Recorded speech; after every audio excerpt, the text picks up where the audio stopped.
नमस्कार, ओम शांति। आप सबको आने वाली 13 तारीख को लोहड़ी है। पंजाबी भाई बहन मनाते हैं। 14 तारीख संक्रांति पूरे भारतवर्ष में अलग अलग नामों से मनाई जाती है, तो उसकी आप सबको एडवांस में बधाई हो। इस पावन 2022 के नए वर्ष के दूसरे संडे को आपसे एक बात कहना चाहते हैं। हम सब इंसान हैं, हर इंसान में कोई ना कोई कमी कमजोरी है। कृपया करके छोटी मोटी कमियों को, गलतियों को नज़रअंदाज करना सीखें, और अगर दूसरों में ना देखकर खुद को देखें तो मैं समझती हूँ कि हमारा जीवन बहुत सुखमय हो जाएगा। एक गुरुजी ने अपने शिष्य को कहा कि तुम्हारी शिक्षा पूरी हो गई। काफी साल वो गुरुकुल में रहा और शिक्षा पूरी होने के बाद गुरु ने कहा कि मैं तुम्हें एक दर्पण दे रहा हूँ। ये साधारण दर्पण नहीं है, जिसकी भी तरफ करोगे तो उसके मन में क्या चल रहा है, वो कैसा व्यक्तित्व है, वो तुम्हें उसमें दिख जाएगा। वो व्यक्ति बहुत खुश हुआ, ये तो जादुई दर्पण मुझे मिल गया। और जैसे ही निकलने वाला था, मन बड़ा चंचल है, मन में आया क्यों नहीं पहले गुरुजी की तरफ कर दूं। और गुरुजी की तरफ जब उसने वो दर्पण शीशा किया तो देखा कि उनके अंदर कई कमी कमजोरी नजर आ रही है। कुछ ईर्ष्या, कुछ क्रोध के अंश भी नजर आ रहे हैं। उसे बड़ा आश्चर्य हुआ, जिनसे मैंने दीक्षा ली, शिक्षा ली, उनके अंदर भी कमी कमजोरी, लेकिन गुरुजी को तो कुछ कह नहीं सकता था। वहां से वो चला। रास्ते में भी जो भी कोई साथी, मित्र, कोई रिश्तेदार मिल जाता, वो दर्पण उनकी तरफ कर देता, क्योंकि वही देख सकता था कि उसके मन में क्या चल रहा है। और जिसके भी तरफ वो शीशा करता, हर एक के चेहरे में, हर एक के अंदर, मन में कोई ना कोई कमी कमजोरी नजर आती। कोई झूठा नजर आ रहा, कोई बेईमान नजर आ रहा, कोई दगाबाज नजर आ रहा, कोई धोखेबाज नजर आ रहा। और इस तरह वो अपने घर तक पहुँचते पहुँचते कई लोगों को देखता रहा और मन में यही विचार करता रहा, क्या सारी दुनिया दोगली है?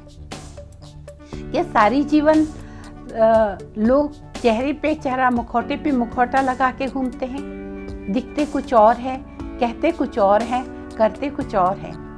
मन में बड़ी दुविधा थी और कहीं ना कहीं संसार के हर व्यक्ति के प्रति उसके मन में एक क्रोध जैसा भाव था, एक नफरत जैसी भावना थी। घर पहुंचा। पिता बहुत प्रतिष्ठित व्यक्ति थे समाज में, बहुत धनवान थे। बच्चे को अच्छे संस्कार देने के लिए गुरुकुल में भेजा था।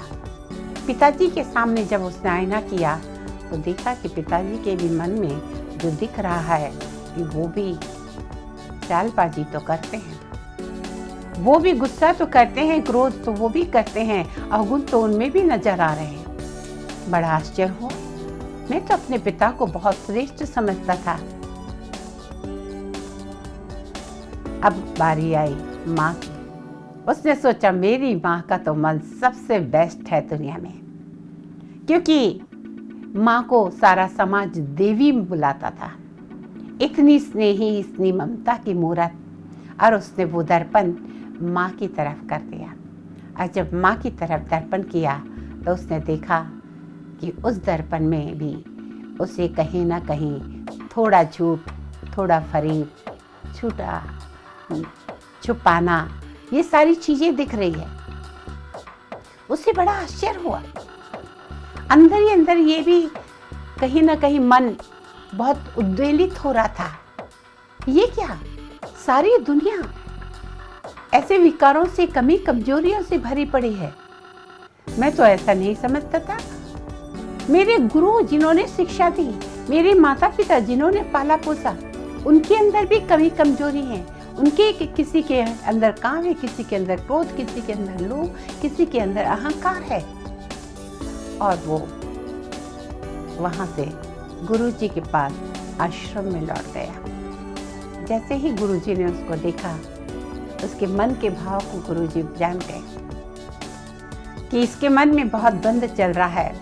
और उसने कहा, कैसे हो? उसने कहा, गुरुजी बहुत कंफ्यूज हूँ। कहा, मुझे पता है। कहा, गुरुजी आपने जो दर्पण दिया था वो मैंने आपकी तरफ किया था। मैंने आपके अंदर भी बहुत सारी कमियां देखी। मेरे रिश्तेदार, मेरे दोस्त, मेरे से पड़ोसी, उनके अंदर भी कमी नजर आई। सबसे बड़ी बात ये तो मेरे माता पिता जिन्हें जन्म दिया, मेरे पिता इतने प्रतिष्ठित है, मेरी माँ को सब देवी समझते हैं, उनके अंदर भी मुझे दोष नजर आए। ये दुनिया इतनी दोगली है, इतनी खराब है, इतने कमी कमजोरियों से भरी पड़ी है। तब गुरुजी ने धीरे से कहा, वो दर्पण मुझे दो। और उन्होंने उसके सामने दर्पण कर दिया। और जैसे ही उसके सामने दर्पण आया तो उसने देखा उसके मन के कोने कोने में नफरत, ईर्ष्या, क्रोध, एक दूसरे से बदला लेने की भावना जैसे इतने अवगुण भरे थे कि कोई भी कोना खाली नहीं दिख रहा था। और वो देख के बहुत परेशान हो गया। गुरुजी ने कहा, बेटा, मैंने ये दर्पण दुनिया को देखने के लिए नहीं दिया था, ये मैंने दर्पण तुम्हें खुद को देखने के लिए दिया था कि खुद को देखो और क्या कमी कमजोरी है, क्या मेरे में विकार भरे पड़े हैं जिन्हें निकालना जरूर है, उसके लिए मैंने तुम्हें ये दिया था। जितना समय तुमने गवाया औरों को देखने के लिए, औरों के अंदर क्या चल रहा है, उतना समय अगर तुमने इस दर्पण में अपने को झांका होता और अपनी कमजोरी, कमियां, जो विकार है उनको निकाल दिया होता तो तुम आज एक बहुत ही श्रेष्ठ व्यक्तित्व के धनी होते। कहने का तात्पर्य ये कि हम सब मनुष्य हैं और हर एक में कोई ना कोई कमी कमजोरी है, लेकिन ये भी एक बात है कि हर व्यक्ति में कोई ना कोई विशेषता भी है, क्योंकि हम उस ऑलमाइटी अथॉरिटी परमात्मा की संतान हैं। परमात्मा के गुण जैसे माता पिता के गुण बच्चे में आते तो वो ईश्वर, वो परमात्मा, वो गॉड भी हमारे आत्मा का पिता है। तो हर एक में कोई अच्छे गुण भी होते हैं। तो क्यों ना हम इस वर्ष ये रेजोल्यूशन बना लें कि हम हर एक के अंदर अच्छाई ही देखेंगे। कमी कमजोरी सब में है और अगर है भी तो उसको धारण न करके सामने वाले की अच्छाई को धारण करें। और अगर हो सके तो बड़ा दिल रख के छोटी छोटी गलतियों को माफ़ करते चले। घर में, पड़ोस में, सोसाइटी में, ऑफिस में आपके सबके साथ संबंध बहुत मधुर हो जाएंगे। माफ़ करते चलिए और माफ़ी मांगते चलिए। माफ़ी मांगने से कोई छोटा नहीं होता, लेकिन आज इंसान का ईगो इतना बड़ा है, वो सोचता मैं क्यों, मैं कोई कम हूँ क्या। लेकिन नहीं,